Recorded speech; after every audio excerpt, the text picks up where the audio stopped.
Why is maintenance so hard? Yeah. People will stick around and count macros with me for, I initially have everybody do 3 months.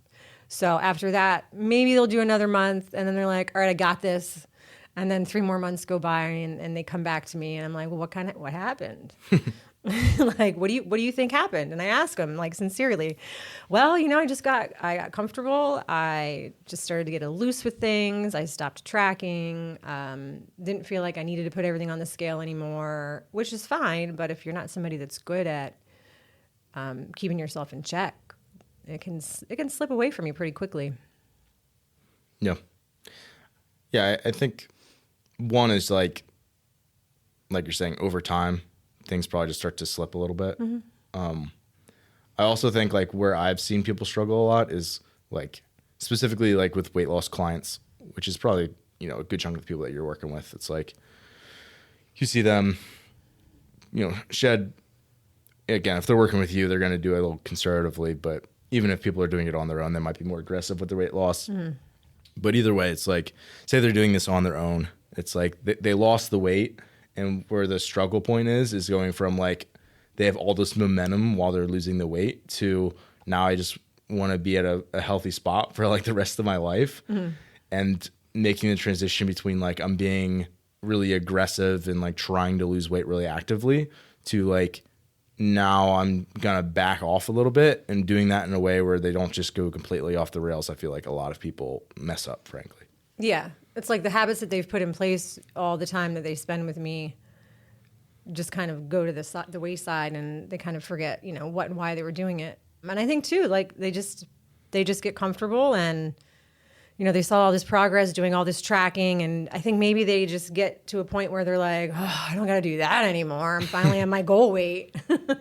And there's more, dinners out and more parties, and I'm going to have another cheat meal this week. No big deal. I think people just get really comfortable just sort of letting it go. Yeah.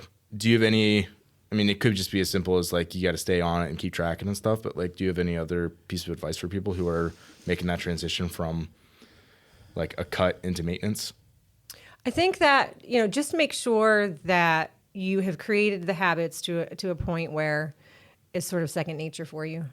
I think that I could probably go, when I go on vacation, I can go all those days and not track anything and still come back and be the same way I was. But I'm also really good at knowing, okay, with each meal, I have to have my protein. So you can just sort of gauge what you need to have without tracking it all the time. You should, kind of know from your day to day what you need to have with each meal just by sort of eyeballing it. And just circle back like every month and just start to track again and see where you're at and see how far off you've actually gotten. But what if I just like brush my teeth and I just want to be done brushing my teeth now? Your teeth would be really gross. Honestly, like I feel like that's a good example. You'd have to go to the dentist a little more often. I get my teeth brushed every 6 months. Like, gosh. And a lot of people don't want to spend the rest of their lives tracking. For me, it's become such a habit that I track almost every single day. But you don't have to if you have a general idea of what your plate needs to look like as far as protein, carbs, and fats, then you don't need to. That's more like flossing. That's like completely optional. Yeah. What you really need to do is brush your teeth.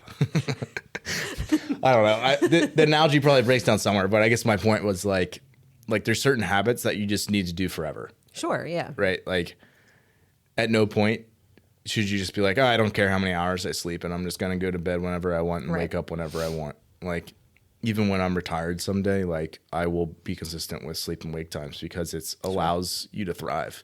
Mm. And I feel like the same thing with nutrition. There's going to be certain habits in place where like you can't just eat like a heathen because you're no longer in, weight loss mode. Right. It's like, hey, I'm going to majority of the time eat as clean as I can because it allows me to feel good and be healthy over the long term. Right. And you know that the other side of that is if I don't do that, I'm going to put on pounds, but then I also don't feel good. My energy's low. There's all these other consequences that are ripples of that. Mm. And I know what that entails and I don't want any part of it, right? I'm still going to live my life. There's going to be things that I choose to do like, okay, I'm at a party. I might have a drink or some cake or like whatever. Sure. But it's like you're not going to do that every Tuesday and Thursday Right. or whatever. Right. Right. It shouldn't be part of what you do forever. And your nutrition, like your general nutrition, should be a part of what you do forever. Yeah. Yeah. Just keep brushing your teeth. Keep flossing. That's optional. That's extra.